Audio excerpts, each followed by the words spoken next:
Rameshwar Chaurasia Bharatiya Janata party के उन नेताओं में से एक हैं जो अक्सर ही सुर्खियों में रहते हैं। आपने पटना साइंस कॉलेज से एमएससी की पढ़ाई की और जेएनयू से पीएचडी।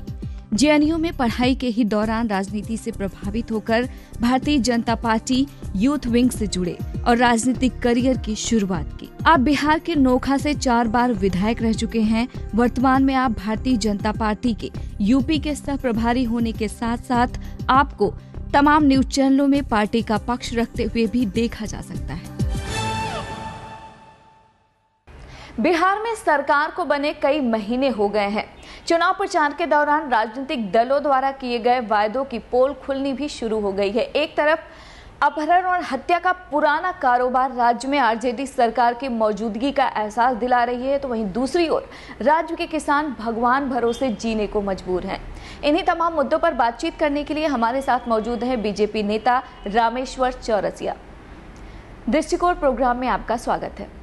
सर, सबसे पहले आपसे मेरा सवाल है कि जिस तरीके से कुछ दिन पहले बिहार में 2 इंजीनियरों की हत्या हुई और उसके अलावा एक इंजीनियर की किडनैपिंग हुई, ये जो तमाम समस्याएं राज्य में हो रही हैं, इसको लेकर आपका क्या कहना है? देखिए, आपने सही कहा।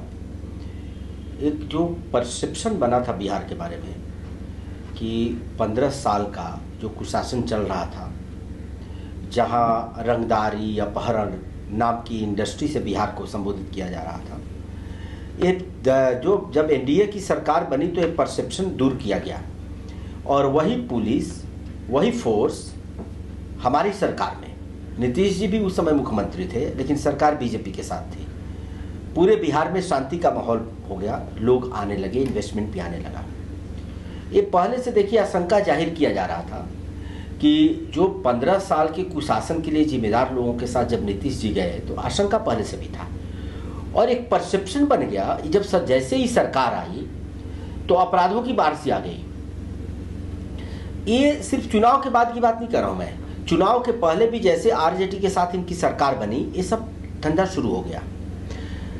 और जो इंजीनियर का मर्डर हुआ, व्यापारियों से वसूली की जा रही है, ये तो बड़ी घटनाएं हैं जो मीडिया में आगे आप दिखा रहे हैं। लेकिन उस 15 साल के कुशासन में हम लोग विधायक भी थे, देखा था होता क्या था कि छोटे छोटे शहरों में, पटना में आप दिन में भी महिलाएं चेन पहन के नहीं जा सकती थी, छीन लेते थे। और आज देखिए पटना में कितना क्राइम बढ़ा है। छोटी छोटी जगहों का तो रिकॉर्ड ही नहीं आ रहा है और सरकार की तरफ से थाना को इंस्ट्रक्शन है कि इन सब घटनाओं का तो रिकॉर्ड में लाना ही नहीं है। मैं मानता हूं कि इस नुकसान के पीछे एक तो वो लोग हैं जो 15-10 साल तक सक्रिय नहीं थे, उनको लगा कि फिर हमारी सरकार बन गई और वो सक्रिय हो गए। तो ये हम दूसरे पर ब्लेम नहीं करेंगे, मुख्यमंत्री जी का दायित्व है। मैं कहता हूं कि मुख्यमंत्री उस समय भी आप ही थे। ऐसा परसेप्शन क्यों बन गया था कि रंगदार चूहे की तरह बिल में घुस गया था? आप ही की सरकार है, आप ही मुख्यमंत्री हैं, लेकिन गठबंधन में सहयोगी दल वो है जो 15 साल के लिए जिम्मेवार थे। तो फिर आप क्यों नहीं कंट्रोल कर पा रहे हैं? वही पुलिस आपके पास है, कोई नई पुलिस तो है नहीं जो हमारे साथ थी। तो ये जिम्मेवारी तो नीतीश कुमार जी को लेनी ही पड़ेगी। वहीं दूसरी ओर सीएम का एक बयान आता है जिसमें वो कहते हैं कि बिहार में सब कुछ ठीक ठाक चल रहा है। आपको क्या लगता है कि सब कुछ सही है बिहार में? अगर नीतीश जी का बयान सब कुछ ठीक ठाक है तब तो मैं समझता हूं कि बिहार का भगवान ही मालिक है।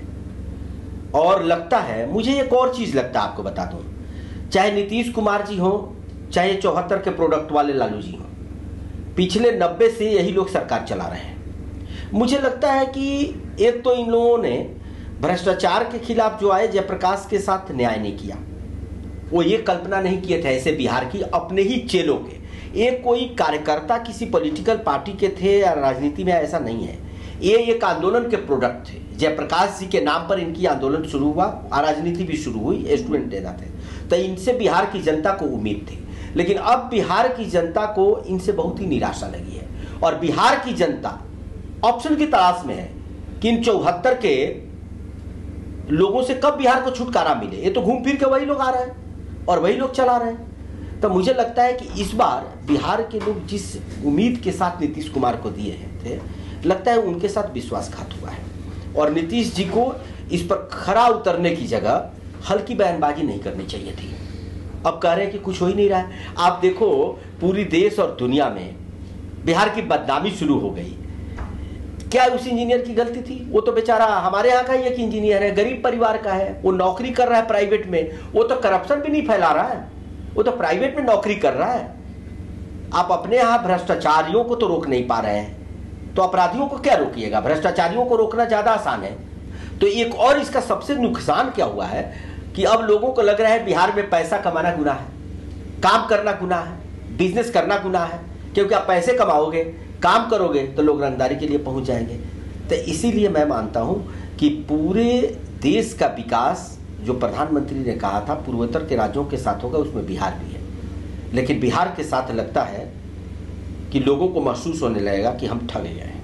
बिहार विधानसभा चुनाव के दौरान जिस तरीके से बीजेपी विरोध करती थी, जिस तरीके से तमाम मुद्दों को उठाती थी, अब इतनी शांत क्यों है बीजेपी? इसके पीछे वजह क्या है आपके लिहाज से? नहीं, देखिए, सरकार बनी तो सरकार को थोड़ा मौका देना चाहिए, और शांत नहीं बैठी है। बीजेपी भी आंदोलन कर रही है। हम शांतिपूर्ण तरीके से ही आंदोलन कर सकते हैं। हम कोई पूर्णिया और मालदा की तरह नहीं कर सकते। हम पॉलिटिकल पार्टी हैं, राजनीतिक रिस्पॉन्सिबल।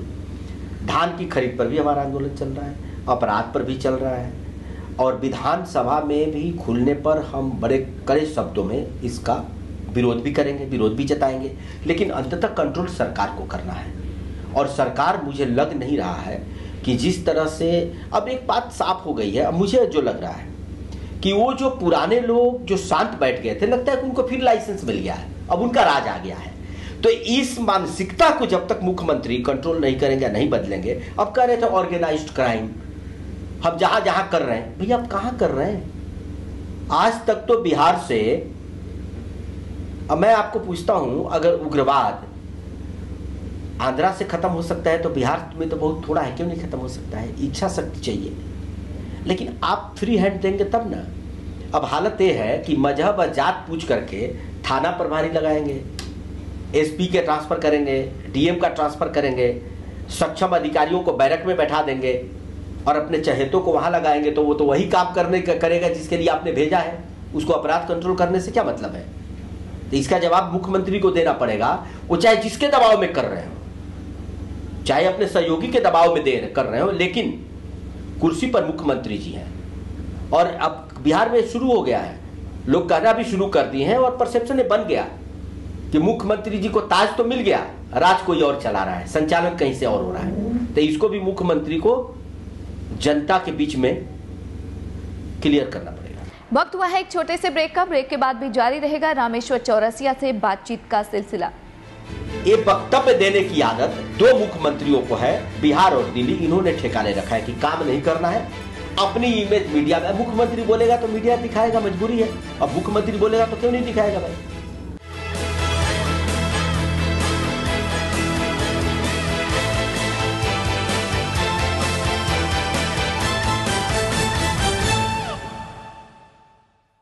ब्रेक के बाद आपका स्वागत है और हम बात कर रहे हैं बीजेपी नेता से। ऐसा कहा जाता है कि सरकारी कार्यालयों में निचले स्तर पर सभी कामों के लिए रेट तय है। दलाल भारी संख्या में बिहार में सक्रिय हैं। लेकिन अगर विपक्ष की बात करें तो विपक्ष शांत है, विपक्ष इस मुद्दे को नहीं उठा रही है। इसके पीछे वजह क्या है आपके हिसाब से? देखिए, जैसे सरकार बनी, शुरू हुई, वो जैसे रेट फिक्स होता था। सच बात आपको बताऊं कि करप्शन कभी भी नीचे से होता ही नहीं है, ये ऊपर से ही होता है। तो ऊपर जिनके साथ है और जैसे लोगों को बैठाए हैं, सक्षम लोग तो सरकार से बाहर हैं, वैसे लोग हैं जो सुप्रीमो की, दोनों पार्टी के सुप्रीमो के इशारा से चलेंगे, उनके हाथ में कुछ नहीं है। तो वो तो रेट तय करना ही पड़ेगा। वही तो मैंने आपको इशारे में बताया कि जब ये सब अपने चहेतों को ही आप डिस्ट्रिक्ट में लगाएंगे और प्रशासन में लगाएंगे ताकि वो नीचे से वसूली करके दो, तो वो क्या अपराध है, करप्शन दूर करेंगे। और ये एकमात्र लक्ष्य रह गया है। और मुझे बहुत दुख होता है इन सब चीजों को कि बिहार से भ्रष्टाचार आंदोलन शुरू हुआ। आजादी के बाद भ्रष्टाचार के खिलाफ कोई सबसे बड़ा आंदोलन हुआ, उसके बाद कोई नहीं हुआ है। वो जयप्रकाश के नेतृत्व में बिहार से हुआ है, और बिहार उसी दलदल में फंसता चला गया। और आश्चर्य की बात है कि जयप्रकाश के अनुयायियों के चलते फंसता चला गया। आप याद कीजिए, 90 के पहले कांग्रेस की सरकार थी, भ्रष्टाचार के आरोप कांग्रेस पर लगे थे, लेकिन बिहार में भ्रष्टाचार के कोई बड़े आरोप कांग्रेस पर नहीं लगे थे, देश में लगे थे, जिसके चलते जयप्रकाश ने आंदोलन शुरू किया था।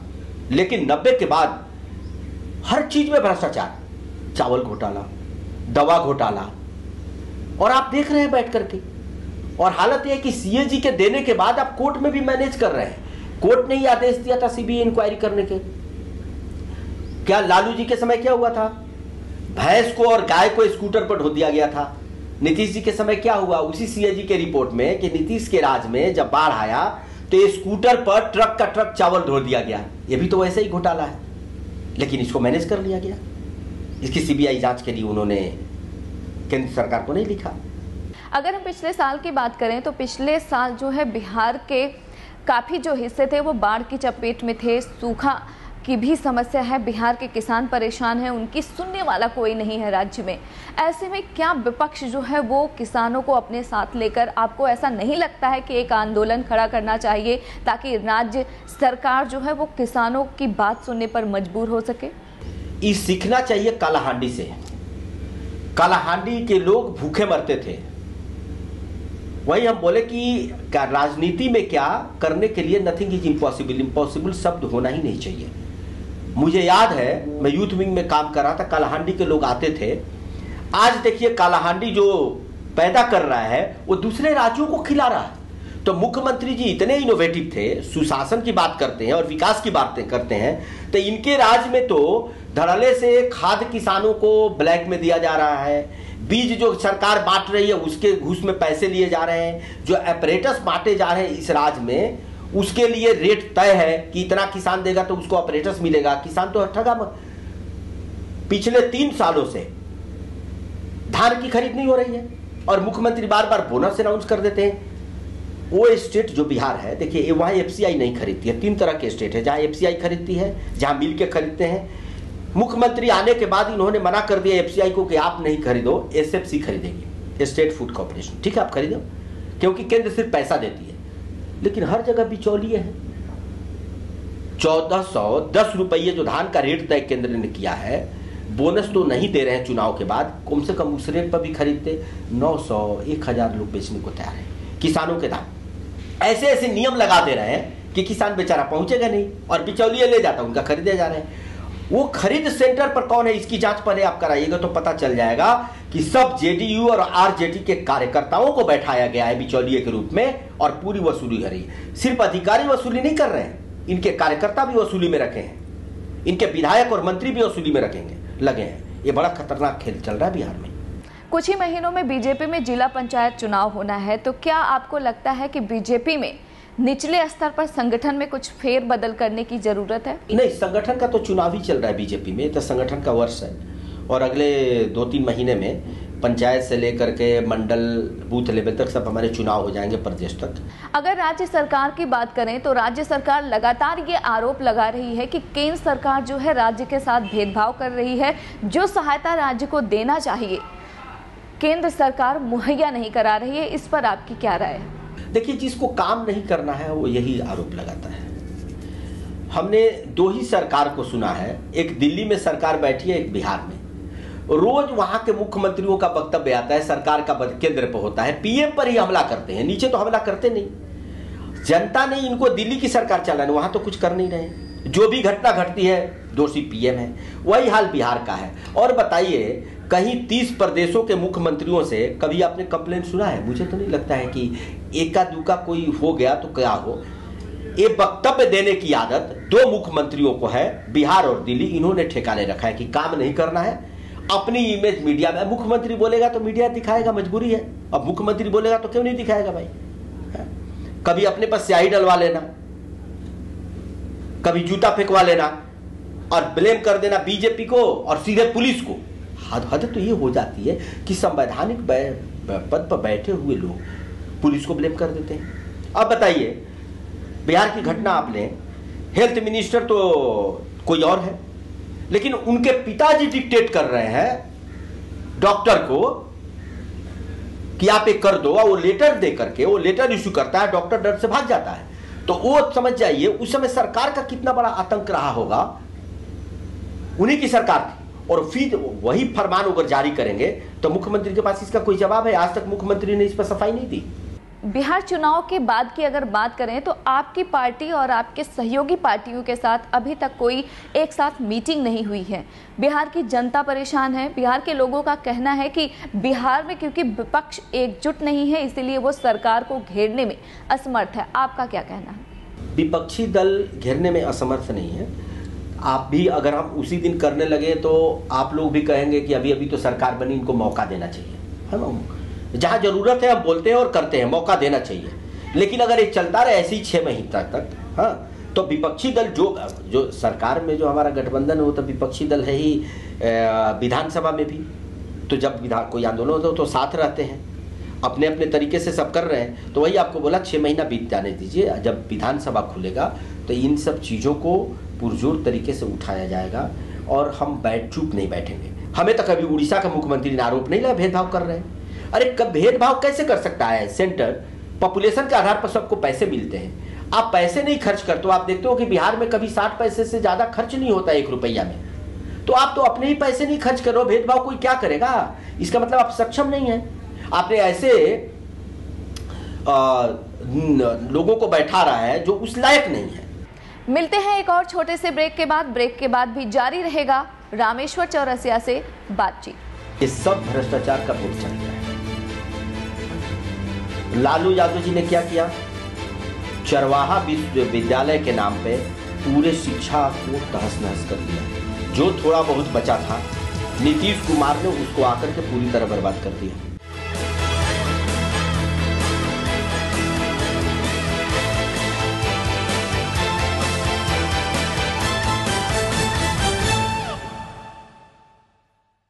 ब्रेक के बाद एक बार फिर आपका स्वागत है और हम बात कर रहे हैं बीजेपी के नेता रामेश्वर चौरसिया से। बिहार चुनाव के दौरान नीतीश कुमार ने यह वादा किया था कि बिहार में जो चीनी मिलें बंद हो गई हैं, बंद पड़ी हुई हैं, उसे जल्द ही चालू किया जाएगा। इसके अलावा प्रधानमंत्री नरेंद्र मोदी ने भी यह दावा किया था कि बिहार की जो यूरिया कारखाना है उसे खोला जाएगा। लेकिन ऐसा देखने में आया है कि जो वायदे किए गए थे वो केवल वायदे ही बनकर रह गए, उस पर अभी तक कोई काम नहीं हुआ है। आपका क्या कहना है? केंद्र तो अपना काम कर रहा है, खोला जाएगा तो खोला जाएगा, उसमें कोई दिक्कत नहीं है। लेकिन प्रॉब्लम ये है कि अभी कह रहे हैं चीनी मिल खोलेंगे। कौन जाएगा चीनी मिल चलाने? कौन अपने बेटे का अपहरण कराएगा? चीनी मिल में काम लगाएगा तो इंजीनियर को मार दिया जाएगा। कौन इनको मजदूर मिलेगा वहां काम करने के लिए? सवाल कहां पर, बेसिक चीज कहां छुपी है नहीं समझ रहे हैं। और माननीय मुख्यमंत्री जी तो समझने को तैयार ही नहीं है कि इसका परसेप्शन कितना गलत जाता है। और इंजीनियर है तो इनको तो करके दिखाना चाहिए था। मैं मानता हूं कि करने वाले लोग बयानबाजी नहीं करते हैं। जब आप संवैधानिक पद पर बैठे तो आप जो भी करेंगे वो बोलेगा, बयानबाजी करने की जरूरत नहीं है। मैंने जो कालाहांडी का आपने एग्जाम्पल दिया, नीति, हमने तो कभी नहीं सुना कि नवीन कुमार ने इसका बड़ा प्रचार किया हो। आपने कभी सुना? हमने तो नहीं सुना। ये तो आप लोग मीडिया के तरह चलते हम लोगों को पता चलता है। जो दिल्ली सरकार है और जो बिहार सरकार है, बयानबाजी के अलावे ये लोग कोई ठोस चीज बताते कि कहां हमने भेदभाव किया है तो हम भी लड़ने तैयार हैं। हम बिहार के हैं, हम बिहारी हैं, हम भी बिहार के हक के लिए लड़ने को तैयार हैं। मैं तो अपनी भी सरकार थी तो हमने बोला एक कमेटी बनाइए ना, अपोजिशन को भी लीजिए और बताइए कहां भेदभाव हो रहा है। चल के हम लोग केंद्र से बात करेंगे। असम में एक घटना हुई थी, हम सरकार में थे, यहाँ विपक्ष की सरकार थी, हमारी नहीं थी, एनडीए की नहीं थी। उसको लेकर के हम विधायकों का डेलीगेशन आए थे जो बिहारियों को मारा जा रहा था। तो ऐसा नहीं है, लेकिन आप करें, बताएं तो। सिर्फ बयानबाजी से आपको काम चलाना है तब तो ठीक है, आप करिए। बिहार में अगर शिक्षा की बात करें सर, तो बिहार में शिक्षा का आलम ऐसा है कि 10वीं के बाद कोई भी व्यक्ति अपने बच्चों को वहां पर पढ़ाना नहीं चाहता। इसके अलावा अगर हम स्वास्थ्य व्यवस्था की बात करें तो आलम यह है कि अगर किसी को कोई गंभीर बीमारी हो जाए तो उसे बिहार से बाहर का रुख करना पड़ता है।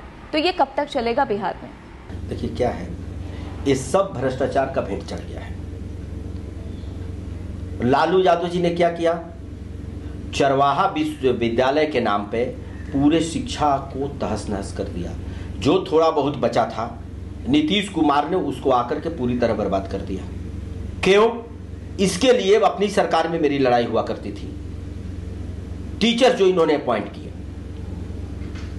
जो 15 साल तक मजदूरी कर रहा था उसको टीचर बना दी गई। हमने बोला भाई कहीं से सर्टिफिकेट ले सकता है, आप ट्रेंड को इंटरव्यू लेके करो। बच्चों को पढ़ाने जा रहा है, बच्चों का भविष्य बनाने जा रहा है। हम भी गांव के स्कूल से पढ़े हैं, आज के मुख्यमंत्री भी गांव के स्कूल से पढ़े हैं। उनको समझना चाहिए था कि जब तक गांव में प्राइमरी शिक्षा को मजबूत नहीं करेंगे, वो 10वीं पास सर्टिफिकेट लेकर के आगे क्या कर पाएगा।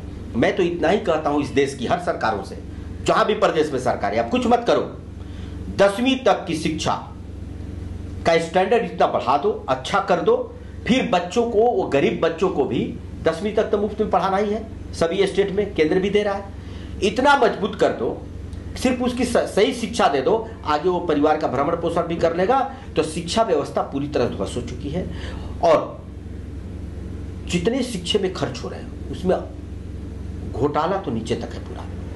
स्वास्थ्य का आपने देखा, दवा कि दवा आती है 1 लाख की, लिखा जाता है 1 करोड़। दवा की जो कंपनियां एग्जिस्ट नहीं करती उसे दवा ले लिया गया। नकली दवा पर आप रेड नहीं करते हैं और उन्हीं कंपनियों से नकली दवा मंगा रहे हैं। तो सरकार अगर नकली दवा बिकवाने लगे तो लोगों के साथ ये तो जाती है। लोग तो विश्वास करके हॉस्पिटल में जाते हैं कि सरकारी हॉस्पिटल में कम से कम नकली दवा नहीं मिलेगी, सरकारी हॉस्पिटल में कम से कम सही चीज मिलेगी। आप दवा रखते हो कि 76 दवा देंगे, वहां 6 दवा भी नहीं रहती है। तो ये पॉपुलर सरकार नहीं चलाएं। मैं कहता हूं कि धरातल पर काम को उतारें। स्वास्थ्य में जो पैसा केंद्र दे रहा है, शिक्षा में जितना खर्च किया जा रहा है, उसको सही ढंग से उतारा जाए तो शिक्षा व्यवस्था और स्वास्थ्य व्यवस्था सुधर सकती है। ऐसा कहा जाता है कि बिहार की जनता राजनीतिक तौर पर काफी जागरूक है, लेकिन देखने में ऐसा आता है कि बिहार का जो कार्य है और वहाँ के जो फैसले हैं उसमें जातिवाद का जहर हमेशा हावी रहता है। तो सर, ये कब तक चालू रहेगा, ये कब तक जारी रहेगा और ये खत्म कैसे होगा? इसका एक बहुत बड़ा कारण है अशिक्षा। और देखिए, बहुत प्लान वे में है। कांग्रेस ने भी ये किया, नहीं तो 60 साल में यह कोई शिक्षित रहता। बिहार यूपी के साथ तो नाइंसाफी शुरू से हुई और सबसे बड़ा कारण इसीलिए बोला ना, लालू जी ने क्यों किया चरवाहा विद्यालय, शिक्षा के नाम पर मजाक। वो मजाक में नहीं करते थे, वो जानबूझ करके किया कि ये लोग अगर पढ़ गया तो जाति पाति और मजहब का खेल समाप्त हो जाएगा, फिर ये सत्ता में नहीं आएंगे। जानबूझ करके करते हैं। नीतीश कुमार क्यों करते हैं? जानबूझ करके इनको कमजोर रखो, इनको गरीब रखो, इनको अशिक्षित रखो, इनको मजबूर रखो और दिखाते रहो कि सरकार कुछ न कुछ दे रही है। बस सरकार ही कर सकती है, हम ही कर सकते हैं। पैसा पब्लिक का है, पब्लिक को आपने भिखमंगा बना दिया है। तो ये जब तक इसको समाप्त नहीं करेंगे तब तक वहां सही सरकार और अच्छे लोग चुन करके नहीं आएंगे। आखिर में आपसे एक सवाल, बिहार और देश के समग्र विकास को लेकर आपका अपना दृष्टिकोण क्या है? देखिए, मेरा मानना है कि बिहार में बहुत पोटेंशियल है। बिहार में प्रतिभा की कमी नहीं है, बिहार में पानी की कमी नहीं है, बिहार में उपजाऊ जमीन भी है। और बिहार में अब पूरे देश के भले से 70% लोग कृषि पर डिपेंडेंट है, लेकिन बिहार में 89% लोग कृषि पर डिपेंडेंट है। और मैंने काला हांडी का उदाहरण दिया, कृषि से ही उसका उद्धार हो गया। तो बिहार में जब तक ईमानदार कोई शासक नहीं आएगा और कोई मैनेजमेंट नहीं करेगा, वाटर मैनेजमेंट, ये आपका लैंड मैनेजमेंट और किसानों के हित की बात, क्योंकि कोई भी अच्छा एक शासक आ गया तो क्राइम तो आए दिन की बात है, वो तो चुटकी में समाप्त हो जाएगा। क्रिमिनल को तो सरकार का डर लगना चाहिए। सरकारी संरक्षण नहीं हो तो कहीं क्रिमिनल फल फूल नहीं सकता है। और ये जब स्थिति हम ला देंगे तो बिहार किसी भी राज्य को 5 साल के अंदर पीछे छोड़ देगा। जब तक ये गरीबों को, जाति को और मजहब को वोट बैंक के रूप में देखेंगे, बिहार का भला नहीं हो सकता और बिहार के लोगों को इसे ऊपर उठना पड़ेगा। तमाम वायदों और पारदर्शिता के बावजूद हम यह नहीं कह सकते हैं कि बिहार में सब कुछ ठीक चल रहा है। साथ ही बिहार नेतृत्व को भी ये समझना होगा कि जनता अब पहले के मुकाबले ज़्यादा जागरूक हो गई है। ऐसे में अब आने वाले वक्त में ही ये पता चलेगा कि नीतीश कुमार के वादों में कितना दम है। फिलहाल आप हमें और हमारी टीम को दीजिए इजाज़त और देखते रहिए महुआ टीवी।